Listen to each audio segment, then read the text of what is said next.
All of you. आज हमारा जो क्वेश्चन है वो है what are the different agencies of socialisation. ठीक है, समाजीकरण के विभिन्न साधन। कल भी हमने साधन किए थे, लेकिन जो मेन है हमारे और उनके अलावा, ठीक है, जिनके हम बारे में डिटेल में बात करेंगे, ठीक है, उसके बारे में आज हम पढ़ेंगे। तो आपके हैं डिफरेंसेस एजेंसीज ऑफ सोशलाइजेशन, समाजीकरण के साधन। सबसे पहले है आपका फैमिली। ठीक है, फैमिली में क्या होता है कि परिवार के सामाजिक जीवन की सबसे पहली पाठशाला होती है जो हमारा परिवार होता है। तो जहाँ पर बच्चे के व्यक्तित्व की नींव रखी जाती है, बच्चा वहीं पे पल बढ़कर बड़ा होता है। तो बच्चा आरंभ में क्या करता है, अपनी माँ के संपर्क में आता है और फिर परिवार के अन्य सदस्यों के, जैसे पिता, दादा दादी, नाना नानी, ताऊ ताई। ठीक है, तो ऐसे ही सबसे पहले माँ के संपर्क में जब आता है, पिता के संपर्क में आता है, तो माता पिता जैसा बिहेव करते हैं, व्यवहार करते हैं, उसी प्रकार का ही बच्चों पर प्रभाव पड़ता है। ठीक है, तो परिवार में उसके बाद हर व्यक्ति का अपना अलग अलग प्रभाव पड़ता है। अगर हम कहें बच्चा अपने माता पिता के कार्यों का अनुकरण करता है, जैसे किसान के बच्चे जब खेलते हैं तो खेत, ट्यूबवेल, ट्रैक्टर आदि बनाकर ही खेलते हैं मोस्टली। कभी हाथ में ज़मीन की जुताई करते हैं, कभी हाथ से पानी डालकर खेत की सिंचाई करते हैं। तो इस तरह से खेत से रिलेटेड जैसे उनके फादर करते हैं, उसी से रिलेटेड वो भी काम करते हैं। इसी प्रकार जो अलग अलग परिवारों में बच्चे अपने मेहमानों का स्वागत भी अलग अलग ढंग से करते हैं। जैसे सामान्य परिवारों में मेहमानों का स्वागत किया जाता है नमस्कार करके, प्रणाम करके, चरण स्पर्श करके, तो बच्चा भी वैसा ही अनुकरण करता है। लेकिन शिक्षित एवं सुसंस्कृत कहे जाने वाली परिवारों में मेहमानों का स्वागत कई बार क्या होता है, हेलो, हाथ मिलाने के साथ भी किया जाता है। अगर इन परिवारों के छोटे छोटे जो बच्चों को देखा जाए तो वे अपने बड़ों का वैसे ही स्वागत करते हैं जैसे उनके माता पिता। ठीक है, तो इस प्रकार परिवार में बच्चा तथा लड़कियों के व्यवहारों में भी अंतर होता है। सामान्यतः बच्चे अपने पिता तथा भाइयों की नकल करते हैं, जबकि बालिका होती है वो अपनी माँ और बहनों की नकल करती है, उन्हीं के व्यवहार का अनुकरण करती है। जैसे बच्चा, माँ अगर बच्चे को थपकी देकर सुलाती है, तो इसी प्रकार बच्चा भी अपनी गुड्डे जो होती हैं उसको थपकी देकर सुलाते हैं। ठीक है, क्योंकि माँ जब खाना बनाने का काम करती है, उसी प्रकार बालिका भी अपनी गुड़िया के साथ जो छोटे छोटे उसके टॉयज़ होते हैं, खाना पकाने का काम सीखते हैं। तो इस प्रकार परिवार के सदस्यों के बीच कितना पारस्परिक प्रेम, स्नेही, लड़ाई झगड़ा, क्रोध आदि जो भी होता है, उसका भी बच्चे पर प्रभाव पड़ता है। तो इसलिए कहा जाता है कि बच्चे के व्यवहार को देखकर माता के पिता के व्यवहार का भी पता चल जाता है।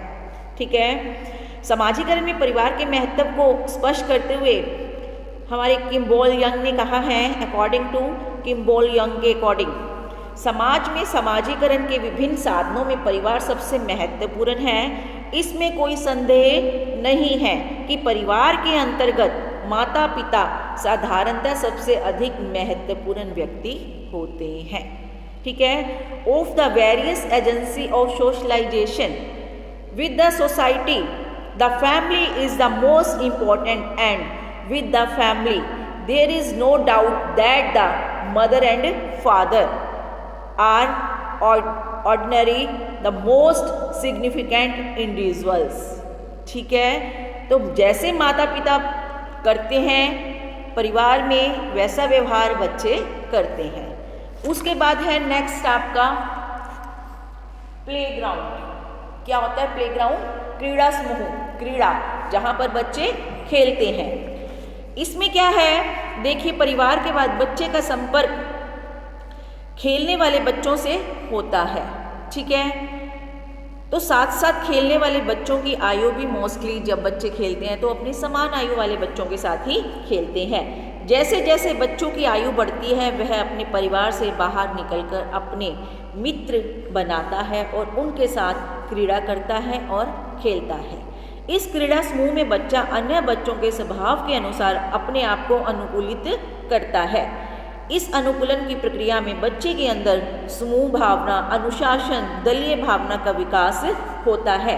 तो वह क्रीड़ा समूह से अनुशासन भी सीखता है, नियम, समूह भावना आदि को बच्चों के साथ सीखता है। तो क्रीड़ा समूह से ही बच्चों में नेतृत्व के गुण भी पैदा होते हैं, क्योंकि ये सभी गुण जो उसके अंदर उसके क्रीड़ा समूह के द्वारा पैदा होते हैं तो बच्चे के जीवन में महत्वपूर्ण स्थान रखते हैं। बच्चा इनसे बहुत कुछ सीखता है। तो इस प्रकार क्रीड़ा समूह से बच्चे को अपने व्यक्तित्व के विकास के लिए स्वतंत्र तथा मुक्त पर्यावरण प्राप्त होता है। अतः व्यक्ति के व्यक्तित्व के विकास और समाजीकरण में क्रीड़ा समूह का महत्वपूर्ण स्थान है। ठीक है, नेक्स्ट है आपका थर्ड पॉइंट है नेबरहुड, आस पड़ोस। देखिए, परिवार के बाद बच्चों के साथ आस पड़ोस से भी हम बहुत कुछ सीखते हैं। क्रीड़ा समूह के बाद जब बच्चे के जीवन में आस पड़ोस का भी काफ़ी महत्वपूर्ण स्थान है। कैसे है? बच्चों के ऊपर पड़ोस का भी प्रभाव पड़ता है। अगर बच्चे पड़ोस के बच्चों के साथ खेलते हैं, सुचित्र, अध्ययनशील, अनुशासन का पालन करते हैं, अच्छी बातें सीखते हैं, मृदुभाषी, व्यवहार कौशल और अच्छा खेलने वाले होते हैं, तो निश्चित ही बच्चे के अंदर भी वो सभी गुण पैदा होते हैं जैसे कि आस पड़ोस के बच्चे होते हैं। अगर पड़ोस के बच्चों के अंदर अच्छे गुण न हो और बुरे गुण हो तो निश्चित रूप से आपके बच्चे के अंदर भी बुरे गुण पैदा हो जाते हैं। ठीक है, तो अतः हम कह सकते हैं कि बच्चे पर हमारे पड़ोस का बहुत ही अत्यधिक प्रभाव पड़ता है। ठीक है, नेक्स्ट है हमारा स्कूल। देखिए, इसके बाद बच्चा थोड़ा सा बड़ा हो जाता है तो वो स्कूल में जाता है। ठीक है, स्कूल में जैसा सीखेगा बच्चा वैसा ही अनुकरण करता है। तो इसमें हम क्या बताएंगे कि समाजीकरण में विद्यालय भी महत्वपूर्ण स्थान रखता है। विद्यालय वह स्थान है जहां बच्चे को शिक्षक के अधीन रहकर विभिन्न प्रकार की शिक्षा को ग्रहण करना होता है। तो यहाँ बच्चे अपने मन से कुछ नहीं कर सकते, उन्हें एक निश्चित घंटे में एक निश्चित विषय को पढ़ना भी होता है।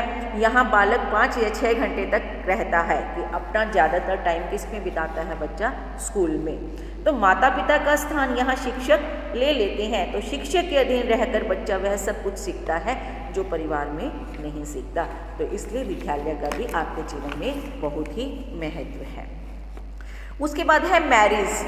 देखिए, विवाह के बाद क्या होता है, स्त्री और पुरुष को जो एक दूसरे से बिल्कुल अनजान होते हैं, एक दूसरे को बिल्कुल भी नहीं जानते। आजकल तो क्या होता है, लव मैरिजेस भी होती हैं, तो उसमें क्या हम एक दूसरे को जानते हैं। लेकिन जो अरेंज मैरिजेस होती हैं तो उसमें हम एक दूसरे को बिल्कुल भी कई बार नहीं जानते, अनजान होते हैं। तो एक नए संसार में प्रवेश करते हैं पति पत्नी। विवाहित व्यक्तियों को दो परिवारों के व्यक्तियों को जानना होता है। तो आपस में 2 परिवार मिलते हैं तो आपस में वो एक दूसरे को जानते हैं। नव वधू अपनी सास, ससुर, ननद, जेठ, जेठानी, देवर आदि के व्यवहार, आदतें, पसंद, नापसंद तथा रुचि आदि को भी जानने का प्रयत्न करती है। ठीक है, तो इस प्रकार लड़का भी अपनी ससुराल के व्यक्तियों के व्यवहार, आदत, स्वभाव, रुचि आदि जानने का प्रयत्न करता है। तो क्या होता है, वो भी उनको समझने की चेष्टा करता है। तो यह चेष्टा उसके ससुराल वाले व्यक्ति किसी बात से कई बार क्या होते हैं, नाराज ना हो जाए, तो इसलिए वो उनके मतलब जो स्वभाव होता है, व्यक्तियों के व्यवहार और रुचि आदि को समझने का प्रयास करता है कि कहीं मुझसे वो ससुराल वाले व्यक्ति नाराज ना हो जाए। तो इस प्रकार दोनों ही प्राणी अपने संबंधियों के व्यवहार का अध्ययन कर उनके अनुसार अपने आप को बनाने का प्रयास करते हैं कि हमारा उनके साथ रिलेशनशिप सही हो। तो वास्तविकता यह है कि बहू को लड़के के घर में रहना पड़ता है, इसलिए उसे अन्य व्यक्तियों के व्यवहारों और आदतों के बारे में अधिक ध्यान देना पड़ता है कि कोई नाराज़ ना हो, कोई आपस में गलत बात मतलब आपस में कोई वह गलती ना कर दे। तो इसलिए वह प्रत्येक व्यक्ति को उसकी स्थिति के अनुसार ही संतुष्ट करने का प्रयास करती है ताकि आपस में रिलेशन ना खराब हो जाए। तो वह अपने पति के घर में रहकर बहुत सी बातें सीखती है। इस प्रकार बहू का जो पत्नी के रूप में नए परिवार में आती है अधिक सामाजिकरण होता है। ठीक है, क्योंकि वे नए नए लोगों से मिलती है। नेक्स्ट है इकोनॉमिक इंस्टीट्यूशंस, आर्थिक संस्थाएं। देखिए, ये भी हमारे समाजीकरण में बहुत महत्वपूर्ण भूमिका निभाती हैं। जो हमारी आर्थिक संस्थाएं हैं, समाजीकरण की प्रक्रिया में आर्थिक संस्थाओं का अपना ही अलग महत्व है। वे व्यक्ति जो आर्थिक संस्थाओं में कार्य करते हैं उनका व्यवहार एक सामान्य व्यक्ति से बिल्कुल अलग होता है। अपने व्यापार, कारखाने, फैक्ट्री, कंपनी आदि की उन्नति के लिए उन्हें अन्य व्यक्तियों से जो उसके आर्थिक संगठन से प्रत्यक्ष या अप्रत्यक्ष रूप से संबंधित होते हैं अच्छा और मधुर व्यवहार करना पड़ता है। तो इनकी भाषा बहुत मीठी होती है, इनके स्वभाव करने का ढंग भी, इनके स्वागत करने का ढंग भी अलग ही होता है। इस प्रकार यह सब कुछ व्यक्ति एक ही दिन में नहीं सीखता, बल्कि इन संस्थाओं में कार्य करके ही सीखता है तथा इनके संपर्क में आके ही वह नई नई चीज़ों का जो सीखना होता है उसको वो सीखता है, नई चीज़ों के बारे में। नेक्स्ट है पॉलिटिकल इंस्टीट्यूशंस, राजनीतिक संस्थाएं। हमारे देश में अनेक प्रकार की राजनीतिक संस्थाएं हैं। प्रत्येक दल के अपने नियम होते हैं, अपने उद्देश्य होते हैं, अपने सिद्धांत होते हैं। तो प्रत्येक दल अपनी पार्टी का प्रशिक्षण शिविर भी लगाता है, जिसमें नए सदस्यों और युवकों को अपने अपने दल के उद्देश्य और सिद्धांतों से अवगत कराया जाता है। तो उन्हें यह भी बताया जाता है कि वे किस प्रकार अपने दल के उद्देश्यों का समाज में प्रसार करें। तो ऐसे अनेक नवयुवक होते हैं जिनकी राजनीति में अधिक रुचि होती है। वे अपने को किसी दल विशेष के अनुसार ढालने की कोशिश करते हैं। यह प्रक्रिया राजनीतिक क्षेत्र में समाजीकरण की ही है, क्योंकि इसके पश्चात ही वह राजनीतिक कार्यक्रमों, प्रचार, भाषणों, सभाओं आदि में सक्रिय रूप से भाग ले सकता है। ठीक है। नेक्स्ट है आपका रिलीजियस एंड कल्चरल इंस्टीट्यूशंस, धार्मिक तथा सांस्कृतिक संस्थाएं। धार्मिक और सांस्कृतिक संस्थाएं कैसे करती हैं? व्यक्ति के जीवन में धार्मिक और सांस्कृतिक कार्यों का भी अपना अलग महत्व है। इन संस्थाओं में धार्मिक तथा सांस्कृतिक कार्यों को किया जाता है। मृत्यु के बाद भी धार्मिक कार्य व्यक्ति का पीछा नहीं छोड़ते, क्योंकि मरने के बाद भी व्यक्ति के जो धार्मिक कार्य है वो चलते रहते हैं। उसकी कहते हैं जैसे रस्म पगड़ी करनी है, उनके बारे में उनका आज भोग है, उनका आज 13वीं है। तो इस तरह धार्मिक कार्य है मृत्यु के बाद भी पीछा नहीं छोड़ते। बच्चे के जन्म पर थाली बजाना, शंख बजाना, नामकरण करना, मुंडन, विवाह आदि धार्मिक कार्य बच्चे के लिए ही किए जाते हैं और स्वयं बालक अथवा युवक इन कार्यों में भाग लेता है। इस प्रकार वह अपने धर्म की प्रत्येक धार्मिक क्रियाओं से परिचित होता है। तो क्या कह सकते हैं हम, इनके साथ ही वह जो सांस्कृतिक कार्यक्रम चलते हैं उनके बारे में वह बहुत सी जानकारी प्राप्त करता है, जो कि ये कार्य एक पीढ़ी से दूसरी पीढ़ी पर हस्तांतरित होते हैं। ठीक है। नेक्स्ट है आपका अदर इंस्टीट्यूशंस, अन्य संस्थाएं। ठीक है। अदर इंस्टीट्यूशंस, अन्य संस्थाएं। इसमें क्या है, जैसे जैसे व्यक्ति की आयु बढ़ती है वह कार्य जगत के अनेक क्षेत्रों में प्रवेश करता है और वहाँ पर प्रतिदिन कुछ न कुछ सीखता है। वह अनेक समूहों, संगठनों, संस्थाओं आदि का सदस्य बनता है, अर्थात इनके संपर्क में आता है। तो वह अलग अलग ढंग से व्यवहार करना उनके साथ सीखता है। वह अपना अनुकूलन, अलग अलग संगठनों के साथ व्यवहार करना, अलग अलग संस्थाओं के साथ उसका अलग अलग ढंग से सीखना, इस प्रकार संपूर्ण समाज व्यक्ति के समाजीकरण की एक चुनौती ही बना रहता है। तो ये भी क्या है, अन्य संस्थाएं भी व्यक्ति के समाजीकरण को प्रभावित करती है। नेक्स्ट है एक हमारा लास्ट है का एक पॉइंट पहले मैंने नीचे वाला बता दिया, कास्ट। कास्ट कैसे करती है? देखिए, जाति। समाजीकरण की प्रक्रिया में जाति का भी विशेष महत्व है।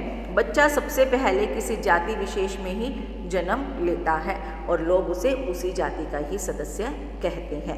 प्रत्येक जाति के अपने रीति रिवाज, खान पान, रहन सहन, पूजा पाठ आदि होते हैं। तो माता पिता बच्चे को आरंभ से ही जातिगत विशेषताओं से अवगत कराने की चेष्टा करते हैं। जैसे उनके कल्चर में किया जाता है, बच्चा भी वैसा ही सीखता है।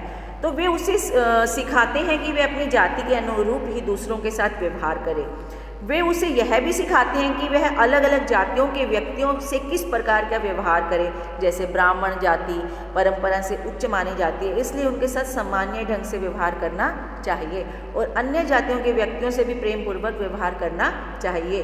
तो किसी युग में ब्राह्मण, क्षत्रिय, वैश्य और शूद्र अपने बच्चों को अपनी जाति के अनुसार ही कार्य सिखाते थे और किसी भी जाति का व्यक्ति दूसरी जाति के कार्यों को नहीं अपनाता था।